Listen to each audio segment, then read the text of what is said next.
Hey, bonjour, comment ça va? Ah, c'est marrant, les fables de La Fontaine, c'était des histoires où les personnages principaux, c'était toujours des animaux, mais qui se comportaient comme des humains. Et souvent, c'était démontré que la loi du plus fort était la meilleure. Il y a plusieurs siècles qui ont passé et les choses n'ont toujours pas changé. Pourtant, on est censé avoir beaucoup évolué, mais pas tant que ça, hein. Alors, une fois de plus, je suis sur un chemin de forêt, mais la route est à côté. Donc, si ça devient trop bruyant, va falloir que je trouve un autre endroit. Le but, c'est juste que je rejoigne ma voiture plus tard. Oui, parce que si je la retrouve pas, je devrais rentrer à pied. Oh là là, et puis il y a plein de boue par terre. Bon, on va commencer la vidéo. Aujourd'hui, je vais vous raconter plein d'histoires que vous connaissez ou que vous ne connaissez pas avec des animaux. Alors, vous connaissez tous l'histoire de la grenouille qu'on fait bouillir. Pour ceux qui ne la connaissent pas, c'est une théorie qui dit que si vous mettez une grenouille dans de l'eau froide et que vous augmentez progressivement la température, une fois que l'eau sera bouillante, la grenouille va mourir. Oui, parce qu'elle n'aura rien vu venir, et ça c'est une comparaison avec la société.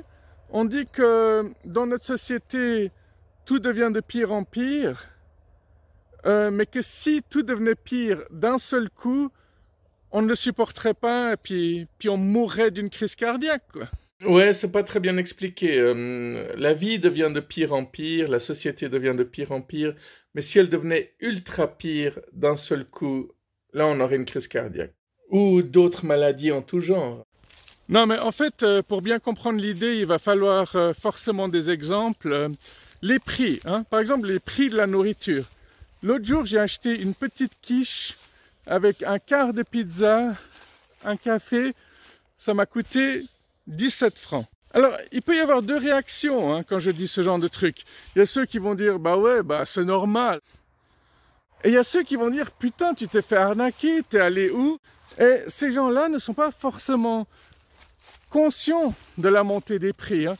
C'est quoi? C'est des gens de 45 ans qui vivent toujours chez leurs parents, quoi, ce genre de personnes. Hein? Papa, maman qui remplissent toujours sagement le frigo.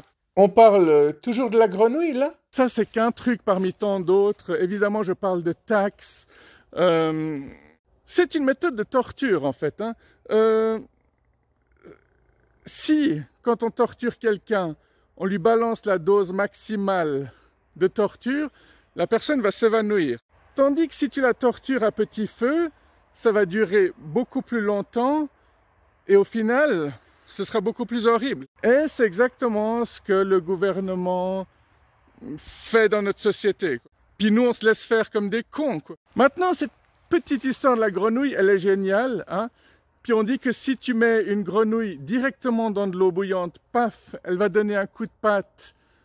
Ça a une patte ou ça a des pieds, une grenouille? Ça va donner un coup de patte et paf, ça va sortir de l'eau et sauver sa vie.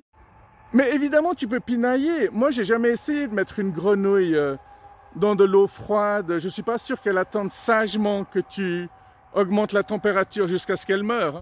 Puis pareil pour l'issue, je suis pas sûr que si tu mets une grenouille dans de l'eau bouillante, elle donne vraiment un coup de patte pour se sauver. À mon avis, elle va juste mourir de toute manière. Oui, ça dépend de la quantité d'eau, hein. Si tu la mets vraiment dans une casserole pleine, elle risque d'y passer. Mais si c'est juste un petit peu, oui, elle va donner un coup de patte et puis elle va ressortir blessée.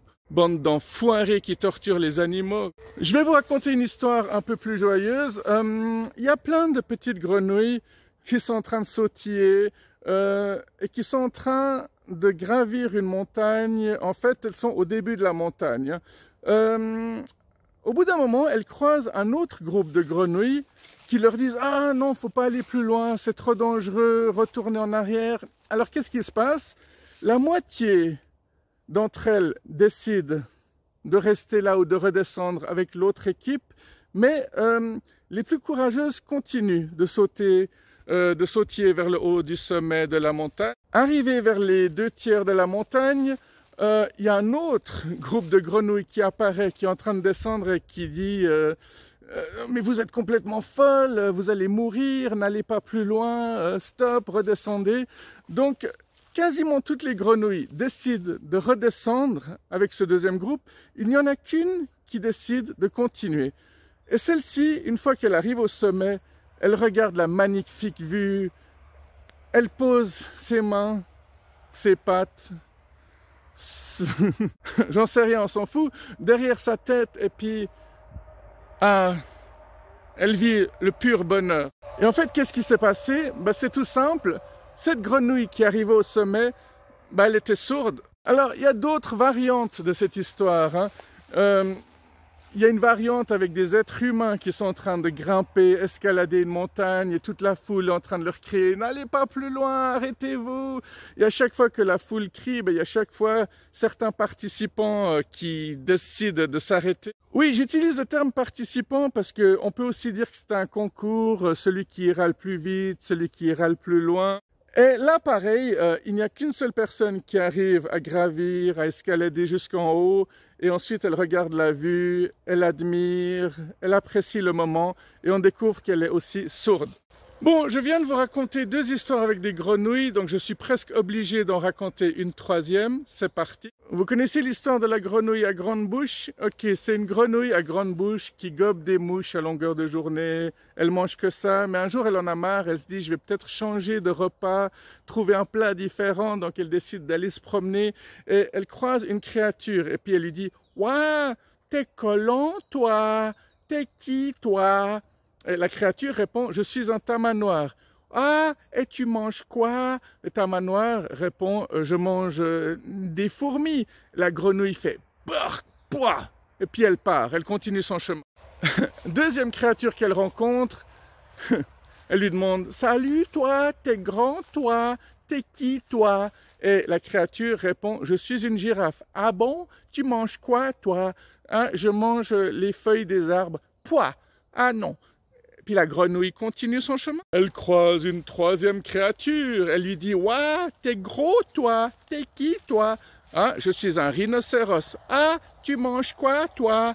Le rhinocéros répond « Moi, je mange de l'herbe. »« Oh là là !» Et la grenouille continue son chemin. Quatrième créature. « Ouah, je sais plus, attendez. »« Ah, t'es tout doux toi, tu manges quoi toi ?» Et le tigre lui répond « Je mange des gazelles. »« Ah, non merci !» Et puis la grenouille continue son chemin. Et c'est là que la grenouille à grande bouche croise le cinquième personnage. « Salut toi, t'es qui toi? T'es bizarre toi, t'es qui toi ?» Et le crocodile répond « Je suis le crocodile. »« Ah bon, tu manges quoi toi ?»« Moi je mange des grenouilles à grande bouche. » Et c'est là que la grenouille répond « Ah bon? Il y en a beaucoup par ici ?» Bien, on va passer aux singes. Pour ceux qui ne connaissent pas cette histoire sur le conditionnement, vous savez qu'il y a ces expériences qui ont été faites où ils ont mis plein de singes dans une salle avec une échelle au milieu et en haut de l'échelle, il y avait des bananes.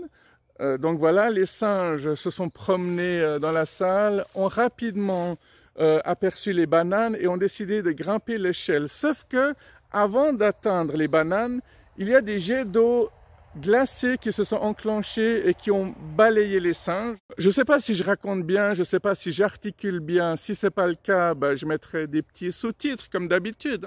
Ok, dans la deuxième partie de l'expérience, les chercheurs mettent un nouveau singe dans la salle. Et ce nouveau singe, il commence à découvrir les environs. Et lorsqu'il découvre les bananes, il décide de grimper l'échelle. Et là, qu'est-ce qui se passe? C'est les autres singes qui l'empêchent de monter. Troisième partie de l'expérience, ils mettent encore un singe dans la salle. Et lorsque celui-ci découvre les bananes, il décide de grimper l'échelle. Et qui c'est qui l'empêche de monter? Exactement, l'avant-dernier singe qui était rentré dans la salle. Alors, les premiers singes, je pense qu'ils ont essayé plusieurs fois de grimper, qu'ils se sont fait gicler plusieurs fois, et qu'une fois qu'ils ont compris, ils ont empêché les deux autres singes de monter, en fait. Enfin, directement pour l'avant-dernier, indirectement pour le tout dernier.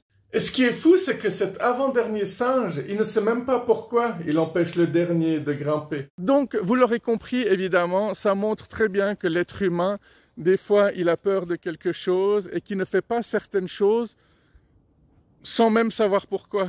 Et je pense que la première histoire avec les grenouilles qui grimpent sur la montagne exprime très très bien cette idée aussi. Oui, ça illustre énormément de choses. Allez, prenez soin de vous, passez une excellente journée, soirée, semaine. À tout bientôt, bye bye, au revoir.